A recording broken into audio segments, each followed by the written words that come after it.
አሰላም አለይኩም ወራህመቱላሂ ወበረካቱሁ። ውድ ቤተሰቦች ቻናል ቤተሰቦች እንዴት ናችሁ? ሰላም ናችሁ? እኔ ጋር አልሐምዱሊላህ ረብል ዓለሚን ሰላም ነኝ። ውድ ቤተሰቦች ክርስቲያን ወገኖች ሰላም ብያለሁ። በያላችሁበት ያለ ሰላም እና እዝነት አይለያችሁ። ውድ ቤተሰቦች ለዚህ ቻናል አዲስ የሆናችሁ ሰብስክራይብ፣ ላይክ፣ ኮሜንት እያረጋችሁ አበረታቱኝ።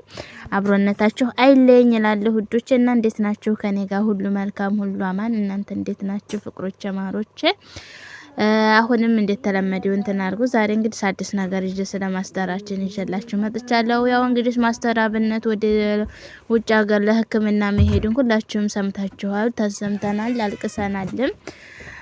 ሁላችንም አልቅሰናልም። ሁላችንም ዱዓም አድርገናል። ሁላችንም ሀሳብ ላይ ጭንቀት ላይ ነበር። ምክንያቱም አንዳንድ ጊዜ መልካም ሰው እንትን ሲል ሲታመም ወይም የሆነ ነገር ሲሆን ያኔ በጣም ያኔ ገባችሁ እንደዛ ነገር ማለት ነውና በጣም ሁላችንም ከፍተን ነበር። ስለታመም ሁላችንም ማዝነን ነበር። ያው እንግዲህ አላህ ያለ ሆነ አትንካና ይባልም አላህ የሚወደውን ነው የሚፈትነው ማለት ነውና አልሐምዱሊላህ ረብል ዓለሚን። ያው እንግዲህ በትናንትናው ዕለት ወደ ሀገሩ ወደ እናት ዓለም ሀገሩ ወደምየ ኢትዮጵያ መጥቶ እንግዲህ ወዳጆቹ፣ ዘመዶቹ፣ አድናቂዎቹ፣ ውድ ቤተሰቦቹ እና በእንደዚህ አይነት መልኩ ተቀብለውታል። እና ማስተራችን ወንድማችን የኢትዮጵያውያን የእናቶች የአባቶች የተቸገሩ ባጠራጊ ወንድማችን እና በሰላም ገብቷል።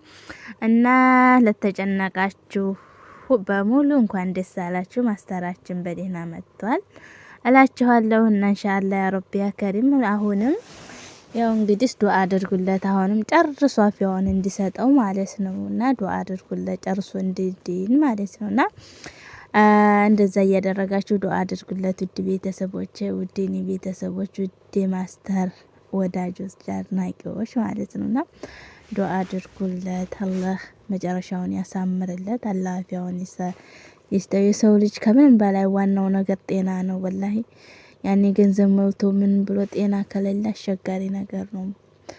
እና ወላሂ አልሐምዱሊላህ ለኩሉ ሀጅ ያኔ ሰው አትፈትነኝ አይባልም። እንኳንም በሰላም መጣ። ለተጨነቃችሁ እንኳን ደስ ያላችሁ ለማለት እወዳለሁ።